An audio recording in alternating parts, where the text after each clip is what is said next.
அஸ்ஸலாமு அலைக்கும் வரஹ்மத்துல்லாஹி வபரகாத்துஹு. கண்ணியத்துக்குரிய எல்லாம் அல்ல அல்லாஹ்வின் நல்லடியார்களே, முத்தகீன்கள் ஆக வேண்டும், முத்தகீன்களாக எப்படி ஆக வேண்டும் என்று நம்ம எல்லாரையும் உஸ்தாத் அவங்க சார்ட் கிரியேட் பண்ண சொன்னாங்க. அதுக்கு அல்லாஹ்வை கொண்டு எல்லாருமே அல்ஹம்துலில்லாஹ் எல்லாருமே சில சில விஷயங்களை சொல்லியிருந்தோம். அந்த நம்ம எல்லாம் அனுப்புனதுல 90% என்ன விஷயமா இருக்குன்னு சொன்னா 90% பேசப்பட்டது. என்னென்ன விஷயம்? ஃபர்ஸ்ட் என்ன சொல்றாங்க, தொழுகை சரி செய்ய வேண்டும், அடுத்தது மறைவானதை நம்ப வேண்டும், தர்மத்தை அதிகமாக செய்ய வேண்டும், முந்தைய வேதத்தை நம்ப வேண்டும், மறுமையை நினைக்க வேணும், பிறரை மன்னிக்க வேண்டும், கோபம் கொள்ளக்கூடாது, அதிகமா பாவ மன்னிப்பு கேட்கணும், பொய் சொல்லக்கூடாது, எண்ணத்தை சீராக வைத்திருக்க வேண்டும், அல்லாஹ்வை நினைத்து கொண்டே இருக்க வேண்டும், தவறை நினைச்சு மன்னிப்பு கேட்க வேண்டும், தவறை நினைக்க வேண்டும், ஹராம் ஹலாலை பேணி நடக்க வேண்டும், பொறுமையாக இருக்க வேண்டும், இறைவனுக்காக மட்டுமே எல்லா விஷயத்தையும் செய்ய வேணும். நம்மளுடைய நேரங்களை சோசியல் மீடியா வீண் விவாதங்கள்ல செலவழிக்க கூடாது. அல்லாஹ் மேல அல்லாஹ் அன்பு கொள்ளணும், லவ் பண்ணணும், கடன் மேக்சிமம் கடன் வாங்காம இருக்கணும். இன்னொன்னு, தேவையில்லாத பொருள் வாங்கக்கூடாது. இன்னைக்கு சமூகம் ஒரு வீட்டுக்குள்ள போய் பார்த்தோம்னு வைங்களேன், 50% என்ன எப்படி இருக்குது, தேவையில்லாத பொருட்களை வாங்கி போட்டு வச்சிருக்காங்க. எப்படி 50% ஆஃபர், 100 ரூபா பொருளை 200 போட்டு 50% ஆஃபர் போடுவான். நம்ம மக்கள் எவ்வளவு ஏமாறுறாங்க பாருங்க. அந்த மாதிரி தேவையில்லாத max offer, max sale, mega சேல்னு சொல்லி தேவையில்லாத பொருட்களை எல்லாம் மக்கள் வாங்கி குமிக்கிறாங்களா இல்லையா?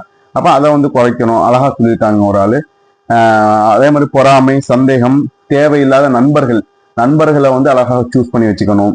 இசையை முடியக்கூடாது, இசை கேட்கக்கூடாது, வட்டி வாங்கக்கூடாது, பிறருக்காக பிரார்த்தனை செய்ய வேணும், துவா செய்ய வேணும், பெருமை கொள்ளக்கூடாது, எது செஞ்சாலும் நிதானமா செய்யணும், நீதியோடு நடக்கணும், யாரா இருந்தாலும் தன்னுடைய சொந்தக்காரங்களா இருந்தாலும் அவங்களிடத்துல நீதியா நடக்கணும், மரணத்தை அதிகமா நினைச்சு வாழணும், இணக்கம், சண்டை பிடிச்சிருக்காங்கன்னு வைங்களேன், 2 நபர்கள் சண்டை பிடிச்சிருக்காங்கன்னு வைங்களேன், அவங்கள்ட்ட இணக்கத்தை உண்டாக்கணும். அவங்க ஃபேமிலியில ஏதாவது பிரச்சனை, எந்த சிலவரை டைவர்ஸோடய போயிடும், நம்ம அவங்கள்ட்ட பேசி அதை சரி செய்யணும்.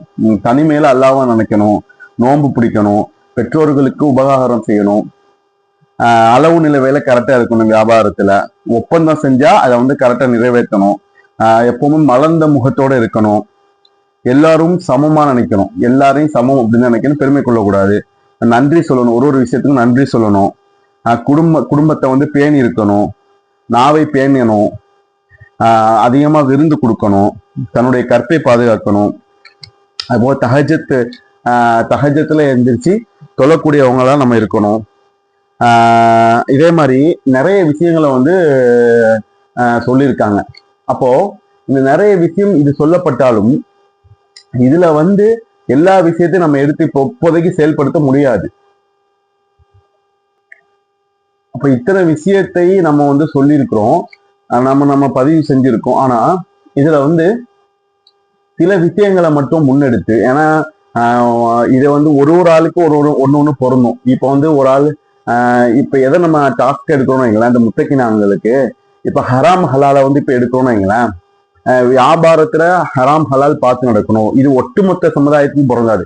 ஏன்னா ஒரு ஆள் வியாபாரத்துல இருப்பாங்க, ஒரு ஆள் கீழே வேலை செய்வாங்க. அதனால அப்போ இதெல்லாம் எடுக்க முடியாது. எல்லாத்துக்குமே சமமாக ஒத்து போற மாதிரி ஒரு சார்ட் ஒண்ணு இருக்கு. அதை உஸ்தாத் ப்ரிப்பேர் பண்ணி தந்திருக்காங்க. அது எப்படின்னு சொன்னா, இப்போ தினமும் 3 வேளை நினைக்கணும். இப்போ காலையில 10 மணிக்கு, காலைல 10 மணிக்குன்னு வைங்களேன், காலைல 10 மணிக்கு நம்ம என்ன செஞ்சுட்டு இருந்தாலும் நினைக்கணும், நம்ம இப்ப எங்க இருக்கோம், நம்ம இப்ப என்ன செஞ்சுட்டு இருக்கோம், இந்த உணவு இப்போ உதாரணமா 10 மணிக்கு உணவு அருந்துறோம்னு வைங்களேன், இந்த உணவு யாரிடத்திலிருந்து வந்தது, இந்த உணவிற்காக கஷ்டப்பட்டவர்கள் எத்தனை பேர், இந்த உணவு நமக்கு கிடைக்க நமக்கு யார் செஞ்சு தந்தாலும், நம்ம சமைக்காரங்க வச்சிருப்போம், அல்லது வீட்டுல பெண்மணி தன்னுடைய மனைவியா இருப்பாங்க, தன்னுடைய தாயா இருப்பாங்க, தன்னுடைய சகோதரி இருப்பாங்க. அப்போ இதெல்லாம் சிந்திக்கணும். இந்த உணவு எப்படி வந்துச்சு, இந்த உணவை தந்த அல்லாஹ்க்கு நன்றி செலுத்தணும், இந்த உணவை நம்மளுக்கு பரிமாறுகின்ற தன்னுடைய தாய்க்கு நன்றி செலுத்தணும், தன்னுடைய மனைவிக்கு நன்றி செலுத்தணும். இதே மாதிரி அந்த 10 மணிக்கு நம்ம என்ன செஞ்சுட்டு இருந்தாலும், உதாரணமா ஒரு வியாபாரம் பார்த்துட்டு இருந்தோம்னு வைங்களேன், அப்போ அல்லாஹ் எத்தனையோ பேரை எப்படி வச்சிருக்கான், நம்மள ஒரு வியாபாரத்துல வச்சிருக்கான். இந்த வியாபாரத்துல ஹராம் ஹலால பார்க்கணும். இந்த அப்படி அந்த 10 மணிக்கு என்னோட சிந்தனையை அல்லா இடத்துல கொண்டு போயிடணும். அதே மாதிரி 10 மணி, அதே மாதிரி மதியம் 2 மணி, அந்த 2 மணிக்கு நம்ம என்ன செய்யறோம்னு பார்க்கணும். ரெண்டு மணிக்கு நம்ம சாப்பிடுறோமா இல்ல திரும்ப வியாபாரத்துல இருக்கோமா, அந்த டைம்லயே நம்ம யோசிக்கணும் அல்லாஹ் பத்தி. அந்த நேரத்துல சாப்பிட்டு மதிய சாப்பாடு சாப்பிடுவோம், அல்லாஹ்க்கு நன்றி செலுத்தணும். இதே போல் அதே மாதிரி சாயங்காலம் 6 மணிக்கு அதே மாதிரி ஒரு நினைவூட்டல். இந்த நினைவூட்டல்கள் நமக்கு வர வர வர வர வர எல்லாத்தையும் அல்ஹம்துலில்லாஹ் பேணி பேணி பாதுகாக்க ஆரம்பிச்சிடும். ஒரு விஷயத்துக்கு நினைப்போம்ல, 3 முடிஞ்சா அடுத்த விஷயம் இன்னைக்கு நான் போய் போறாம அவதூறு பேசினான்னு பார்க்கணும். அதுக்கு டிக் பண்ணணும், அந்த பாக்ஸ்ல டிக் பண்ணிட்டே இருக்கணும். நம்ம நியூ இயருக்கு எவ்வளோ ரெசல்யூஷன் எடுக்கிறாங்க எல்லாம், நியூ இயர்ல இருந்து அப்படி இருப்போம். நம்ம இந்த இது எடுப்போம் அல்லாவுக்காண்டி. இந்த மாதிரி எடுத்துட்டோம்னு வைங்களேன், நம்முடைய வாழ்க்கையை ஈஸியா கொண்டு போயிடலாம். ஒரு சிரமமாக இருந்தாலும் கூட, ஒரு நாள் 2 நாள் மறந்தா கூட அப்படியே நம்ம இதை நினைக்க நேற்று நம்ம புறம் பேசலையா, அப்ப இன்னைக்கு நம்ம புறம் பேசக்கூடாது. இந்த சாட் மூலியமா நம்ம என்ன படிப்பினை பெறலான்னு பார்த்தா, நேற்று நம்ம புறம் பேசியிருந்தா கூட, நேற்று நம்ம புறம் பேசுறது இருந்து விடுபட்டு இருந்தா இன்னைக்கு நினைப்போம் அதே மாதிரி, நம்ம இன்னைக்கு புறம் பேசக்கூடாது, நேற்று நம்ம பேசல, அதே மாதிரி இன்றும் நாம் புறம் பேசக்கூடாது நம்ம நினைப்போம். அதே மாதிரி புறம் முடிஞ்சா அடுத்து இன்னைக்கு என்ன நன்மை செஞ்சோம், நன்மை செய்ய வைத்தா அல்லாவுக்கே புகழளித்தும் அல்லாவுக்கு நன்றி செலுத்தணும். ஒரு நன்மை செய்யறோம்னு வைங்களா, அல்லா நானா தானே நன்மை செய்ய முடியும். அந்த நன்மையே செய்ய வைத்த அல்லாவுக்கு நன்றி செலுத்தணும். இல்ல அந்த நன்மை செய்யறதுக்கு நம்மளுக்கு இங்க உதவி செஞ்சிருப்பாங்கல்ல, அவங்களுக்கு நன்றி செலுத்தணும், அல்லாவுக்கு நன்றி செலுத்தணும். முடிஞ்சா அடுத்த தீமை செஞ்சிருப்போம் கண்டிப்பா. அதன் மூலமாக மக்கள்கள் தீமை செய்பவர்களாக தான் அல்லாஹ் படைச்சிருக்கான். இந்த தீமை செஞ்சமாக்கு அல்லாவிடத்துல இந்த தீமைக்காக பரிகாரம் செய்ய வேண்டும், அல்லாவிடத்துல பாவ மன்னிப்பு கேட்க வேண்டும். இதே போல இந்த சார்ட்டை நம்ம அழகா ப்ரிப்பேர் பண்ணியிருக்காங்க. இந்த சார்ட்டுடைய தன்மையை பார்த்து நம்ம நடந்துக்கணும். இந்த சார்ட்டை நம்ம பின்பற்றி வாழ்ந்தோம்னு வைங்களேன், எவ்வளவோ ஒரு நாளைக்கு எவ்வளவோ நேரங்களை செலவழிக்கிறோம். இந்த சார்ட்டுக்காண்டி ஒரு 10 நிமிடமோ 15 நிமிடமோ 20 நிமிடமோ செலவழிச்சோம்னு வைங்களேன், நம்மளுடைய வாழ்க்கை நம்மளுடைய குர்ஆன் வாழ்வியலாக மாறக்கூடிய வாய்ப்பு மிக அதிகமாக இருக்கிறது. இதுவரை பார்த்தது நம்ம 13வது வகுப்புல பார்த்தோம். இப்ப 14வது வகுப்புல என்ன பார்த்தோம், உஸ்தாது அவங்க நம்மளுடைய ஃபீட்பேக் எல்லாம் கேட்டாங்க. நம்ம இந்த சார்ட்டை முன்னெடுத்தவங்களுக்கு என்னென்ன மாற்றங்கள் வந்துச்சுன்னு சொல்லி கேட்டாங்க. அதுல நம்ம எல்லாம் சொன்னோம். அதுக்கப்புறம் அல்லாஹு ரபுல் ஆலமீன் அல்லாஹு அக்பர்ன்னு இருக்குல்ல, அல்லாஹு அக்பர், அல்லாஹ் மிகப்பெரியவன். அப்போ இந்த அக்பருக்கு அக்பருக்கு முன்னாடி அல்லாஹ் இன்னும் என்னென்ன குர்ஆன் வசனத்துல யூஸ் பண்றான்னு பாருங்களேன். 39வது அத்தியாயம் 26வது வசனத்துல அல்லாஹ் சொல்றான், இவ்வாறு இவ்வுலகில் அவர்களை இழிவை அணிவிக்கும்படி அல்லாஹ் செய்தான். அவர்களுக்கு மறுமையின் வேதனையோ மிக பெரியதாகும்.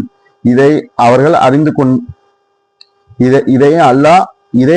அறிந்து கொண்டிருப்பார்களாயின் அல்லாஹ் சொல்றான். இந்த அதாம்ல அக்பருங்கிறான். அப்போ அல்லாஹ்வுடைய வேதனை மிகப்பெரிய கடினமானதுங்கிறான். அல்லாஹ் மிகப்பெரியவன். அதுக்காக அந்த அக்பருக்கு முன்னாடி அல்லாஹு ரபுல் ஆலமீன் இந்த வேதனையை பற்றி 39வது அத்தியாயம் 26வது வசனத்துல சொல்றான். மேலும் அல்லாஹு ரபுல் ஆலமீன் 16வது அத்தியாயம் 41வது வசனத்துல சொல்றான், கொடுமைப்படுத்தப்பட்ட பின்னர் எவர்கள் அல்லாஹ்வுக்காக நாடு துறந்து ஹிஜ்ரத் செய்கிறார்களோ அவர்களுக்கு நாம் நிச்சயமாக அழகான தங்குமிடத்தில் இந்த உலகத்தில் கொடுப்போம். இன்னும் அவர்கள் அறிந்து கொண்டவர்களாயின் மறுமையில் உள்ள நற்கூலி இதை விட மிக பெரியதாங்க. அல்லாஹ் சொல்றான், இந்த உலகத்தை விட மறுமையில அல்லாஹ் கொடுக்கிற நற்கூலி மிக பெரியதுன்னு அல்லாஹு ரபுல் ஆலமீன் தன்னோட திருமறையில சொல்றான். மேலும் அல்லாஹு ரபுல் ஆலமீன் 9வது அத்தியாயம் 72வது வசனத்தில் அல்லாஹு ரபுல் ஆலமீன் சொல்றான், 9 அத்தௌபா அத்தியாயம் 72வது வசனத்தில் அல்லாஹ் ரபுல் ஆலமீன் சொல்றான், மூமினான ஆண்களுக்கும் மூமினான பெண்களுக்கும் அல்லாஹ் சுவனபதிகளை வாக்களித்துள்ளான். அவற்றின் கீழ் ஆறுகள் ஓடிக்கொண்டிருக்கின்றன. அவற்றின் அவர்கள் என்றென்றும் இருப்பார்கள். அந்த நித்திய சுவனப்பதிகளில் அவர்கள் உன்னத மாளிகைகளும் உண்டு அவர்களுக்கு. அல்லாவின் திருப்தி தான் மிகப்பெரியதுங்கிறான். அல்லாஹ் என்ன சொல்றான் இதுல, அல்லாஹ் அல்லாவின் வேதனை பெரியதுன்னா அடுத்ததா அல்லாவின் கூலி பெரியதுங்கிறான். அல்லாஹ் ரபுல் ஆலமீன் 9வது அத்தியாயம் 72வது வசனத்துல என்ன சொல்றான், அல்லாஹ்வுடைய திருப்தி மிக பெரியதுன்னு சொல்றான் இந்த வசனத்துல. மேலும் அல்லாஹ் ரபுல் ஆலமீன் 29வது அத்தியாயம் 5வது வசனத்துல சொல்றான், நபியே, இவ்வேதத்திலிருந்து உமக்கு அறிவிக்கப்பட்டதை நீர் எடுத்துக்கொள்வீராக, இன்னும் தொழுகையை நிலைநிறுத்துவீராக. நிச்சயமாக தொழுகை மனிதரை மானக்கேடானவற்றிலிருந்தும் தீயவைகளை விட்டும் விலக்கும். நிச்சயமாக அல்லாவின் திக்ரு தியானம் மிக பெரியதாக சக்தியாகும். அன்றியும் அல்லாஹ் நீங்கள் செய்பவற்றை நன்கறிந்தவனாக இருக்கிறான். அல்லாஹ் இதுல என்ன சொல்றான்?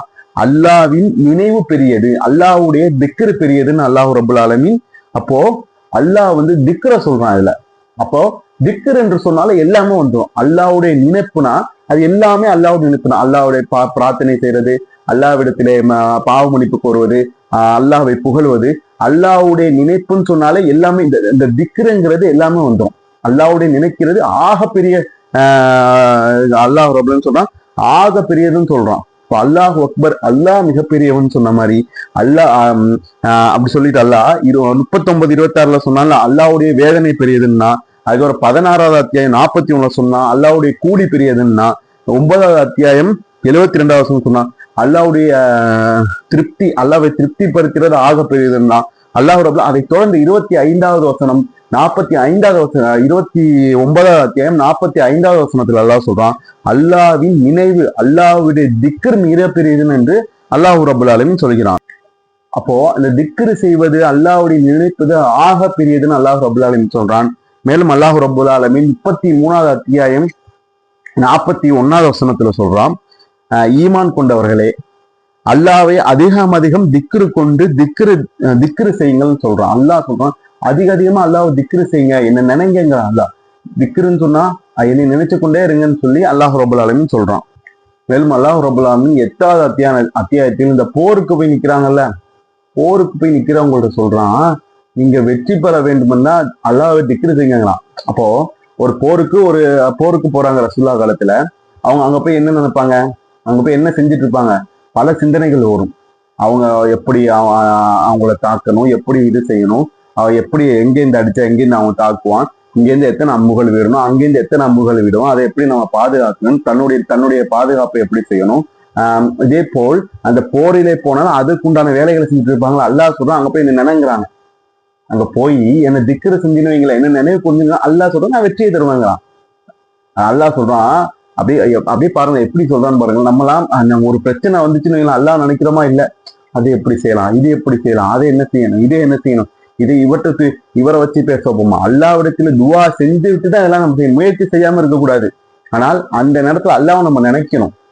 பெரிய பிரச்சனை வந்துருச்சு, ஒரு இல்ல மாட்டிக்கிட்டோம், என்ன செய்யணும், அல்லாஹ்வை நினைக்கணும். அல்லாஹ் இருக்கான், அல்லாஹ் நம்மளுக்கு உதவி செய்வான்னு சொல்லி நினைச்சோன்னீங்களா, அல்லாஹ் கண்டிப்பா வழி தருவோம், அல்லாஹ் உத்தரவாதம் தரேன், நான் உங்களுக்கு வெற்றி தருவேன்னு போர் இந்த வசனத்துல சொல்றான். அந்த போருக்கு போகும்போது நீங்க அங்க போய் என்ன திக்ரு செய்ய, நான் வெற்றி தருவாங்க. அதே போல் நாமும் எவ்வளவு பெரிய பிரச்சனைகள் இருந்தாலும், என்ன ஒரு செயல் இருந்தாலும் அல்லாஹ்வை நினைக்க வேண்டும். அதன் மூலமா அல்லாஹ் ரப்புல் ஆலமீன் வெற்றி தருவாங்கிறான். இன்னும் சூரா ஜும்மால அல்லாஹ் சொல்றான், அதுலயும் அல்லாஹ் சொல்றான், அல்லாஹ்வை நினைங்க, அல்லாஹ்வை நினைச்சினாக்க நான் உங்களுக்கு வெற்றி தருவேன் அப்படின்னு அல்லாஹ் ரப்புல் ஆலமீன் அதுலயும் சொல்றான். இன்னும் அல்லாஹ் ரப்புல் ஆலமீன் தன்னுடைய திருமறையில அல்லாஹ் ரப்புல் ஆலமீன் 50வது அத்தியாயம் 18வது வசனத்துல சொல்றான், கண்காணித்து எழுதக்கூடியவர் மனிதனிடம் இல்லாமல் எந்த சொல்லையும் அவன் மொழிவதில்லை. எல்லாம் நோட்டடு. நம்ம நினைச்சிட்டு இருக்கோம் நம்ம அந்த விஷயத்துல தப்பிச்சிடலாம், இந்த அல்லாஹ் சொல்றான், உங்களுடைய விஷயம் எல்லாமே நோட் பண்ணிட்டே இருக்காங்களா. அல்லாஹ் எல்லா விஷயத்தையும் அல்லாஹ் அவங்க மலக்குகள் நோட் பண்ணிட்டே இருக்காங்க. அப்ப தப்பிக்கவே முடியாது, எல்லாமே நோட்டட். அப்போ நம்ம அல்லாஹ்வுடைய சிந்தனையை அதிகமாக வைத்திருந்தோம்னு இல்லை, இந்த அல்லாஹ்வுடைய சிந்தனை வச்சிருந்தா நம்ம எப்படி தப்பிக்கலாம் பாருங்களேன். அல்லாஹ் சொல்றான், இப்போ இந்த உலகம் இருக்கிறது, இந்த உலகத்துல எது இருந்தாலும் அல்லாஹ் இருக்கான்னு நினைச்சு பாருங்க.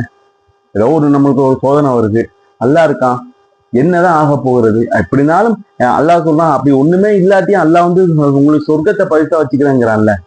இந்த அல்லாஹ்வுடைய நினைப்பு மிக ஆழ்ந்து சிந்திச்சு பார்த்தோன்னு வைங்களேன், இந்த இஸ்லாத்திலே மட்டும்தான் இப்படி இருக்கிறது.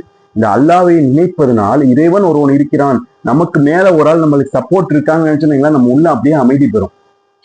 ஒரு விஷயத்துல மாட்டிக்கிட்டோம், ஏதோ ஒரு விஷயம் செய்ய போறோம், நம்மளுடன் இறைவன் இருக்கான், அல்லாஹ் இருக்கான், அல்லாஹ் நினைக்கிறோம். நினைச்சா அந்த விஷயம் எல்லாமே நம்மளுக்கு என்ன ஆயிரும், லேசாயிரும். அப்போ இப்போ இந்த உலகத்துல வாழும்போது நாளை மறுமையிலும் சரி எல்லாமே அல்லாஹ் தானே. அப்ப அல்லாஹ் நினைக்கணுமா நினைக்க கூடாதா? கண்டிப்பாக அல்லாஹ் நினைக்க வேண்டும். அதை நினைப்பதனால் அல்லாஹ்க்கு ஒண்ணு. அல்லாஹ் சொல்றானே, நீங்க இருந்து எனக்கு ஒண்ணு வரப்போறது இருப்பா, உங்களுக்கு தான் நன்மை. யாருக்கு நன்மை? உளவியல் ரீதியாக சிந்தித்து பார்த்தாலும் இந்த உலகத்திலே நான் நான் நான் என்று இருந்தா நம்ம ப்ரெஷர் கூடிக்கிட்டே இருக்கு. எல்லாம் நம்ம தான் செய்யணுமா? யாருமே இல்லை நம்மளுக்கு அப்படின்னு சொல்லி செஞ்சோன்னு வைங்களேன். இது சப்போர்ட்டுக்கு ஆள் இருக்குன்னு வைங்களேன். நம்மளுடைய உள்ளத்துல நம்ம மட்டும் இல்லப்பா, சப்போர்ட்டுக்கு ஆள் இருக்குப்பா, உதவி செய்யறதுக்கு ஆள் இருக்குன்னு நினைச்சிட்டோன்னு வைங்க, உள்ளத்துல போட்டுட்டோன்னு வைங்களேன், அந்த அந்த அந்த வேலையை ஈஸியாகவும் முடிக்க தோணிரும். அல்லாஹ் அந்த வேலைகளை அல்லாஹ் நினைச்சிட்டு அல்லாஹ் லேசாக்கிறோம் அந்த வேலையை. அந்த வேலையை லேசாகவும் முடித்து விடுவோம். அதை முடிப்பதற்கு ஈஸியாகவும் முடிச்சிடும். இது ஒரு அல்லாஹ் நினைவு கூறுவதனால் நமக்கு கிடைக்கக்கூடிய நன்மையாக இருக்குது. மேலும் அல்லாஹ் ரபுல் ஆலமீன் 35வது அத்தியாயம் 10வது வசனத்துல சொல்றான். 35வது வசனம் 10வது வசனத்துல அல்லாஹ் சொல்றான், எவர் கண்ணியத்தை நாடுகிறாரோ கண்ணியம் யாவும் அல்லாஹ்வுக்கே உரியதாகும் என்பதை அறிந்து கொள்ளட்டும். தூய்மையான வாக்குகள் எல்லாம் அவன் பக்கமே மேலேறி செல்கின்றன, நற்செயல்கள் அதனை உயர்த்துகிறது. அன்றியும் எவர்கள் தீமைகள் செய்ய சதி செய்கிறார்களோ அவர்களுக்கு கடினமான வேதனை உண்டு.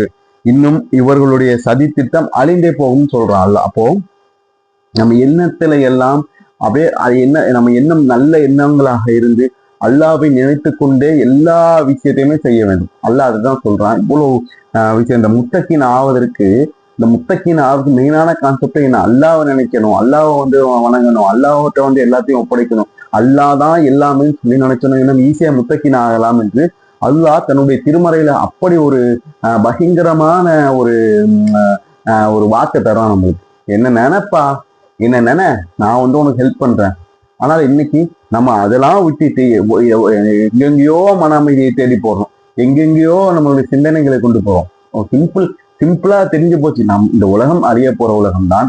இந்த உலகம் ஒரு நாள் அழிய போகும். இந்த உலகம், இந்த நம்மளுடைய உடம்பு எல்லாம் ஒரு நாள் மண்ணுக்கு தானே தீனி. இந்த உடம்பு, இந்த நம்மளுடைய இன்னைக்கு போடுற ஆட்டங்கள், இந்த உடம்பு வச்சு ஆட்ட போறோம்ல, இந்த உடம்பு யாருக்கு? இது சிந்திக்காமலே இந்த உலகத்துல நம்ம நீண்ட ஆயுளோட வாழ்ற மாதிரியும் இந்த உலகத்தை அழிவே இல்லாத மாதிரியும் தான் செஞ்சுட்டு இருக்கோம். ஆனா நம்மளுடைய வாழ்க்கையை அல்லாஹ்வின் பக்கம் திருப்ப வேண்டும். அல்லாஹ்வை மட்டுமே அஞ்சி வாழ வேண்டும். அல்லாஹ்வை மட்டுமே நினைத்து வாழ வேண்டும். இந்த முத்தக்கின்களாக ஆகிவிட்டால் நம்ம இந்த உலகத்திற்கு அல்லாஹ்வுடைய உதவி மிக மிக மிக அருகில் இருக்குது. அப்படிப்பட்ட நன்மக்களாக அல்லாஹ் ரபுல் ஆலமீன் நம் அனைவரையும் ஆக்கி அருள் புரிவான. அஸ்ஸலாமு அலைக்கும் வரஹ்மத்துல்லாஹி வபரகாத்துஹு.